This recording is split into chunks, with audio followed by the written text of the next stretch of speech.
This is CES MMA.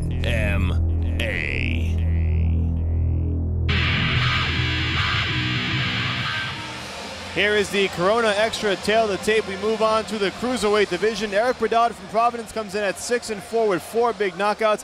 He's taking on Matt Thompson, who's 18-9 with 7 knockouts, fighting on a wear a mask. Let's send it down to Adam Palazzo for the official introduction. Ladies and gentlemen, this is the Corona Extra bout of the night. This fight is scheduled for 3 rounds in the cruiserweight division. Introducing first, fighting out of the blue corner, weighing in at 223 pounds with a professional record of 18 wins, 9 losses with 7 wins coming by way of knockout. Hailing from New Bedford, Massachusetts, Matthew Thompson.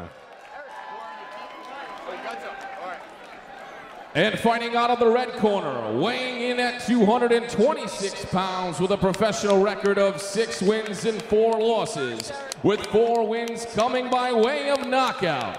Hailing from the fighting city of East Providence, Rhode Island, ladies and gentlemen, Eric Lucky Strikes BEDARD.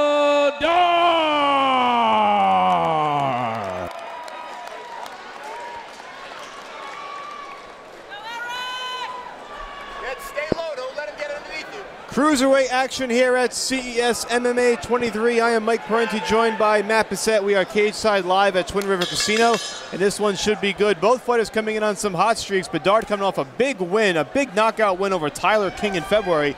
Matt Thompson very quietly has won 8 of his last 9, but here's BEDARD coming right out of the gate. And of course, you'll notice, Matt, the 6-inch height advantage by Matt Thompson. He is 6'6", BEDARD at 6 feet even. Immediately, that's the first thing I noticed. A guy like that, usually they like to utilize their reach, but clearly he's a grappler. He's going to want to try to get BEDARD to the mat and submit him, and BEDARD's going to want to stand, use his striking to finish this fight.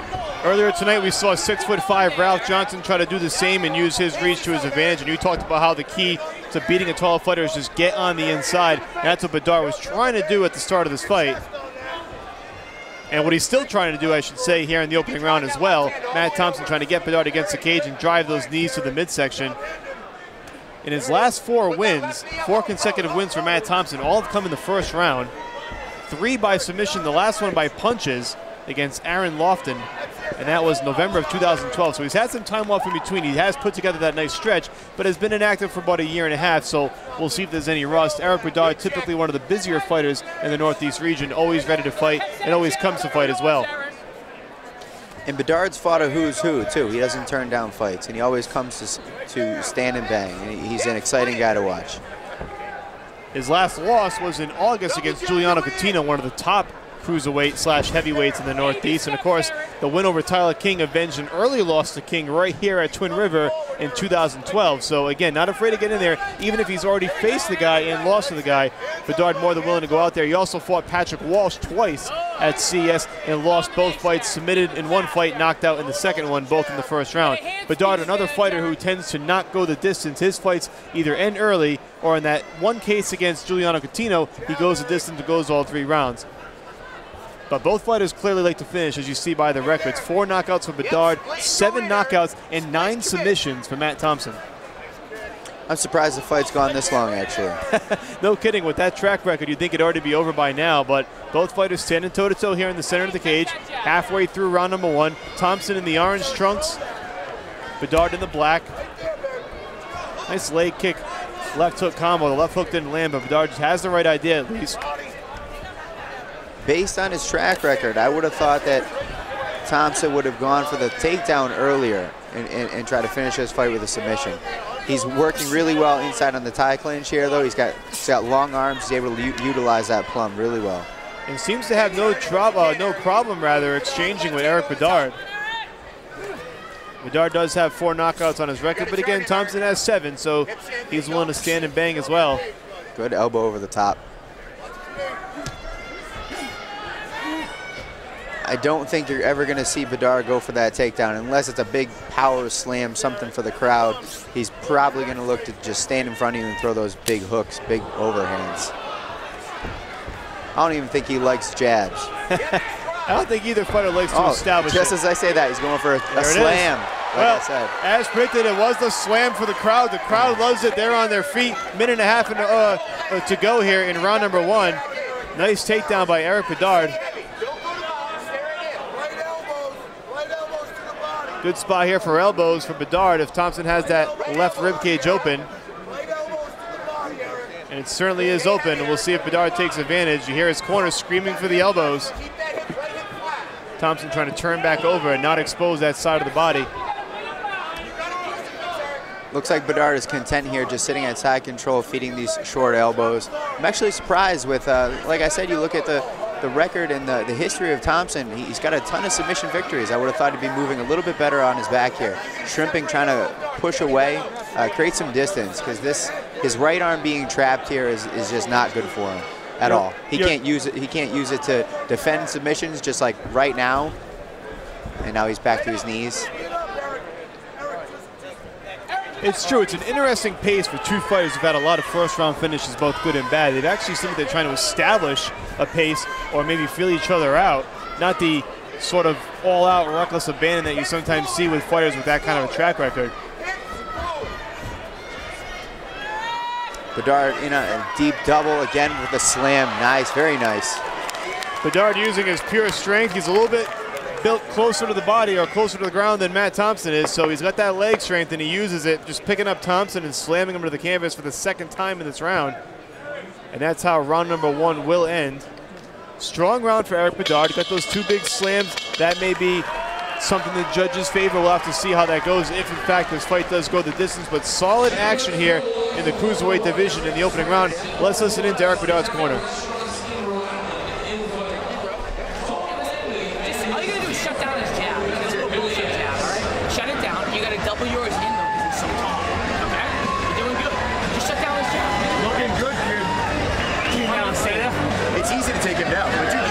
You can parry that jab and land that right. Just keep your body low, and you're doing a good job in the clinch. He's grabbing that tie clinch. Don't let him land too many shits to the body. Look, he grabs that tie clinch, just hit him. And Eric, look at when he's hit that tie clinch, you can throw that left hand all the way over, and just keep rotating your, and it's going to get rid of that grip. We worked on that. You remember that.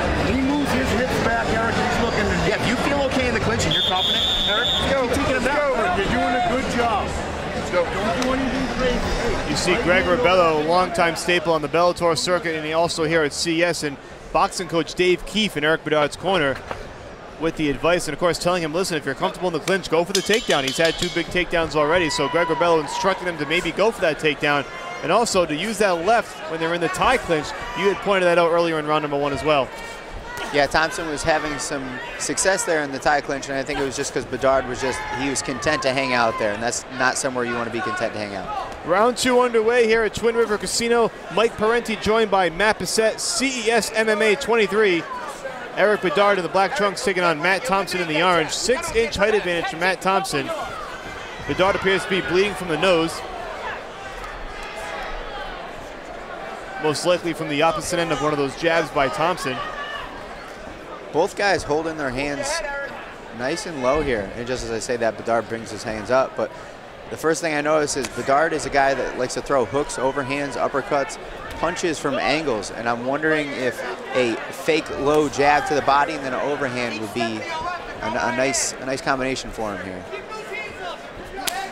Ooh, nice head kick. That landed flush.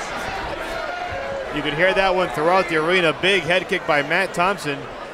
Bedard trying to stalk him down. He goes for it again. Bedard this time blocks it with the right hand. He'll certainly know better than to leave his hands down next time.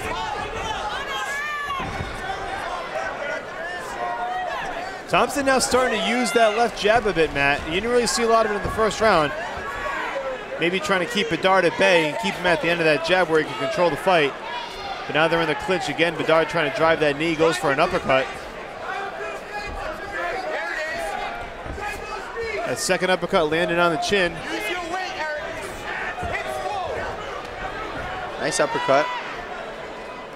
This is not where he wants to be, though. Even though he landed that uppercut from the clinch, this is not where he wants to be. This is 100% an excellent position for Thompson. That plumb position is not good for the guy that's in the plumb position. At the very least, Bedard does seem more active in the clinch than he did in the opening round. This time using the uppercuts to his advantage. and able to gain that separation again. But that nose, the blood is coming from that nose. Thompson's used his jab effectively here in the second round, and that's certainly been a factor. 2.5 to go in round number 2. BEDARD looking a little discouraged as he was shaking his head earlier, eating the 10th, 15th jab of the round, and now he's picking him up for another slam. He knows where he needs to be successful, and that's grappling. Now, as just I say that, he's in a deep guillotine here. Thompson trying to sink it in. That's going to do it. It's tight. The blood coming out of BEDARD's nose in the process, and just like that, Matt Thompson with the guillotine chokes out Eric BEDARD. And you called it, Matt. On the way down, he had that takedown, but all of a sudden found himself caught in the choke. And Thompson finishes it off. His first fight in more than a year and a half, his first win since 2012, and his 9th win in 10 fights. Matt Thompson with his 19th career victory at the expense of Eric BEDARD, and just like that, the fight's over. It seemed like BEDARD might have some momentum from that takedown, but Matt, you saw it right away. You saw Thompson lock it in. There it is. Look at the guillotine here. He goes palm to palm. Watch him go palm to palm here, and he turns up his right elbow. I call that the vice guillotine because it's so tight, it's so restricting. Other people call it different things, palm to palm with a prayer team. Either way you look at it, any way you look at it, it's super, super tight. If you look at BEDARD, he just tapped immediately. And you saw the blood pouring out of his nose as he was in that position. Certainly not comfortable at the very least for BEDARD, and it didn't take long for him to tap out. Big win for Matt Thompson coming in and beating BEDARD fresh off that win against Tyler King. You thought BEDARD might have some momentum going forward. Prior to that fight, he had lost 3 out of 4. That was such a big win for him to stem the tide, and a tough break for him here in a fight where he looked pretty good. Probably won the opening round with those 2 big takedowns, and seemed to be in good shape in round 2 as well, Matt. And then all of a sudden, just like that, it goes to show how quickly things can turn around. Yeah, you know what? Just like I said, he was looking a little bit discouraged, eating that jab over and over, and I think that's what busted him up. And you know what? He left his neck out there a little bit. And Thompson, he's got a ton of fights, and he was able to get that guillotine. That's the thing with a veteran of 27 fights like Matt Thompson. They know when to go for it, and then when they see that opening, they don't let it go. So big win for Matt Thompson. Let's send it down to Adam Palazzo for the particulars. With 2:39 of round number 2, your winner by choke submission by guillotine, Matthew Thompson.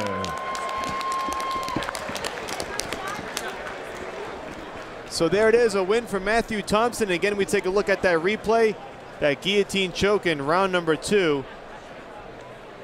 Locks it in tight, palms down, and that's all she wrote for Eric BEDARD. He taps in no time. 19th professional win for Matthew Thompson against 9 losses. Eric BEDARD drops to 6-5. Stay tuned for more. Plenty to come from Twin River CES MMA 23.